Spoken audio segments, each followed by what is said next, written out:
مسئلہ الہ بنیادی طور پہ یہ سمجھاتے تھے کہ توحید اللہ کو ماننے کا نام نہیں. توحید اللہ کو ماننے کا نام. اگر ایک بندہ کہتا ہے اللہ خالق ہے، اللہ مالک ہے، اللہ رازق ہے، تو اس سے بندہ مسلمان نہیں بن سکتا ہے. اس لیے کہ یہ عقیدہ تو مکے کے مشرک کا بھی تھا. قرآن کہتا ہے قُلْ مَن يَرْزُقُكُم مِّنَ السَّمَاءِ وَالْأَرْضِ أَمَّن يَمْلِكُ السَّمْعَ وَالْأَبْصَارَ وَمَن يُخْرِجُ الْحَيَّ مِنَ الْمَيِّتِ وَمَن يُخْرِجُ الْمَيِّتَ مِنَ الْحَيِّ وَمَن يُدَبِّرُ الْأَمْرَ. قرآن کہتا ہے زمین و آسمان سے روزی دینے والا کون ہے؟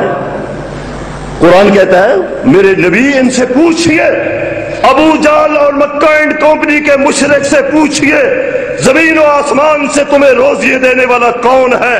مردے سے زندہ کو، زندہ سے مردے کو نکالنے والا کون ہے؟ اور سارے کائنات کا مدبر اور سارے کائنات کے نظام کو چلانے والا کون ہے؟ تو یہ کہیں گے فَسَيَقُولُونَ اللَّهُ. فَسَيَقُولُونَ یہ کون کہتا ہے؟ مشرک کہتا ہے. مشرک کہتا ہے روزی رساں کون ہے؟ مشرک کہتا ہے زمین و آسمان کو پیدا کرنے والا کون ہے؟ وَلَئِن سَأَلْتَهُمْ مَن نَزَّلَ مِنَ السَّمَاءِ مَاءً، ان سے پوچھئے آسمانوں سے بارشیں نازل کرنے والا کون؟ وہ کہیں گے اللہ. اللہ کو وہ مانتے تھے، اللہ کو عالم الغیب جانتے تھے، اللہ کو خالق مانتے تھے، اللہ کو رازق مانتے تھے، لیکن وہ اللہ کو اگر نہیں مانتے تھے تو اللہ کو الہ نہیں مانتے تھے. اللہ کو الہ نہیں مانتے تھے. اختلاف اس دن ہوا جس دن میرے نبی نے صفا پہاڑی پہ کھڑے ہو کے کہا قولوا لا الہ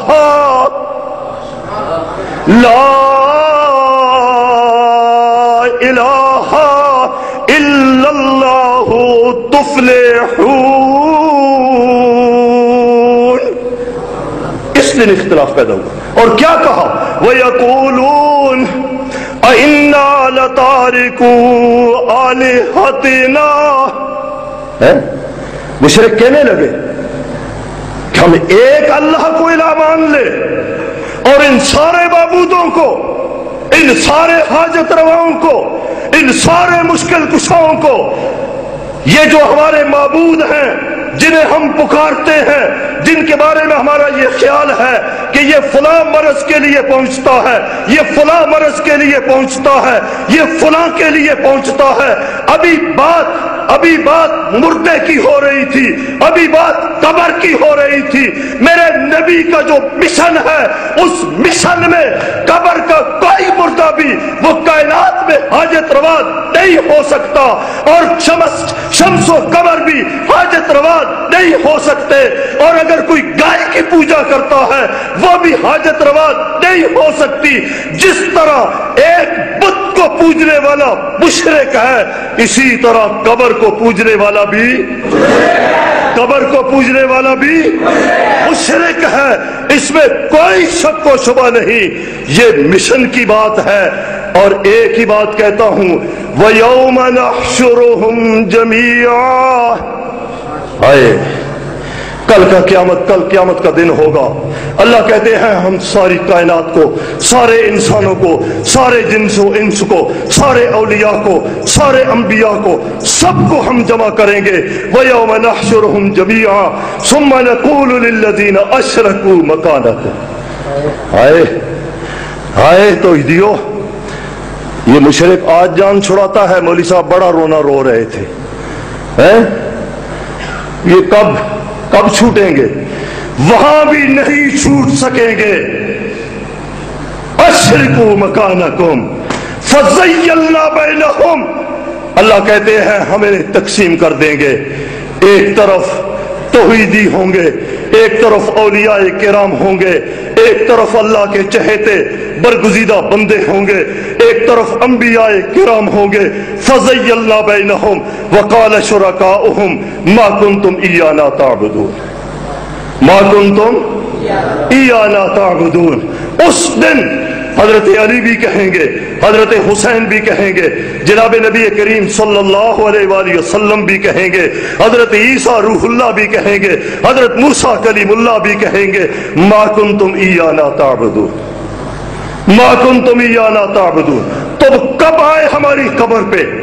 کب نذرانہ چڑھایا؟ کب تم نے عرس منائے؟ کب تم نے ہمیں پکارا؟ کب ہم نے تمہیں کہا کہ ہم تمہارے حاجت روا ہیں؟ ہم نے کب کہا ہم سنتے ہیں؟ ہم نے کب کہا ہم حاجت روائی کرتے ہیں؟ قرآن تو صاف کہتا ہے ما کان لبشر ان یؤتیہ اللہ الکتاب والحکم والنبوۃ ثم یقول للناس کونوا عبادا لی من دون اللہ ولکن کونوا ربانیین ولیکن کونوا ربانیین۔ انبیاء کا درس کیا تھا؟ ولیکن کونوا ربانیین بما کنتم تعلمون الکتاب بما کنتم تعلمون الکتاب۔ ابھی مولانا عبد القدوس صاحب بڑے جوہرانہ انداز میں بات کر رہے تھے۔ میرے بھائیوں، ہمارے پاؤں کسی ریت کے ٹیلے پہ نہیں ہیں، ہماری بنیادیں اللہ کی پاک کلام قرآن مجید پہ ہیں، ہمارے عقائد کی بنیادیں جناب نبی کریم صلی اللہ علیہ وآلہ وسلم کی سنت پہ ہے۔ قرآن اسی کو کہتا ہے بما کنتم تعلمون الکتاب وبما کنتم تدرسون ولا یأمرکم ان تتخذوا الملائکۃ والنبیین اربابا۔ کیا ان انبیاء کرام نے تمہیں یہ درس دیا کہ تم ان کو حاجت روا سمجھو؟ ولا یأمرکم ان تتخذوا الملائکۃ والنبیین اربابا ایامرکم بالکفر ایامرکم بالکفر۔ یہ کفر کی بات ہے، اس پہ مناظرہ کائے گا، اس پہ مناظرہ کائے گا۔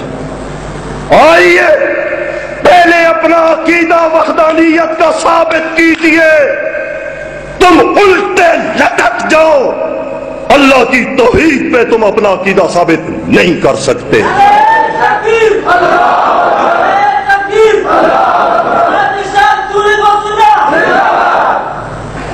جناب نبی کریم صلی اللہ علیہ وآلہ وسلم کی سنت پہ